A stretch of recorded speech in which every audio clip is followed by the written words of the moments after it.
আচ্ছা, তোমার এই আঙ্গুলের এটা কত কত মাস যাবত? এই ধরুন কাহিনীটা কও, তুমি কও, কাহিনীটা কও। এই ধরুন 5-6 মাস হবে। এরকম এই জায়গাটা কি ছিল প্রথমে?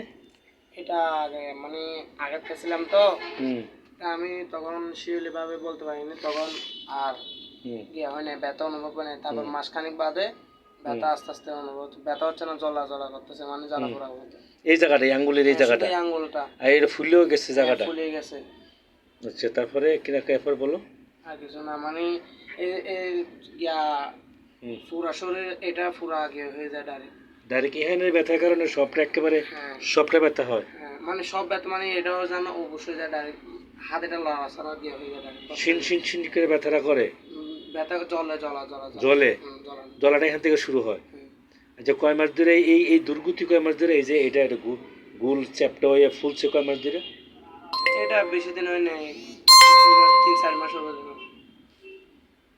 4 মাস ধরে না? হুম। কার কাছ থেকে ওষুধ খাইছো? হ্যাঁ, মেডিকেল থেকে। মেডিকেল থেকে ওষুধ খাইছো? তারা কি বলছে? অপারেশন করতে হবে? না, এক্সরে করছিলাম। এক্সরে করার পর হাড্ডি ফাটা, মানে আমার সন্দেহ লাগতেছে হাড্ডি ফাটছে। এখন এক্সরে করার পর হাড্ডি ফাটে না। তারা কি বলছে তখন? আর কিছু বললে মানে ওষুধগুলো যেগুলো খেতে বলছে, এখন ওষুধগুলো খেলেও ভালো হচ্ছে না। হুম। খাওয়ার পরেও ভালো হচ্ছে না। এই গিট্টিটা থেকেই গেল, আর ব্যথা জ্বালাফোড়া যন্ত্রণা তো আছেই। হ্যাঁ, হালকা পাতলা ব্যথা। দেশে বাড়ি মানে ধরলে ধরার থাকেনি, আর না ধরলে একদম ধরে না। আচ্ছা, কতক্ষণ থাকে ব্যথাটা? এই ধরেন ঘটনাই থাকে, এখনো হালকা হালকা আছে। আর তোমার দেশের বাড়ি কোথানো? কুতুবদিয়া। তোমার বয়স কত? 17।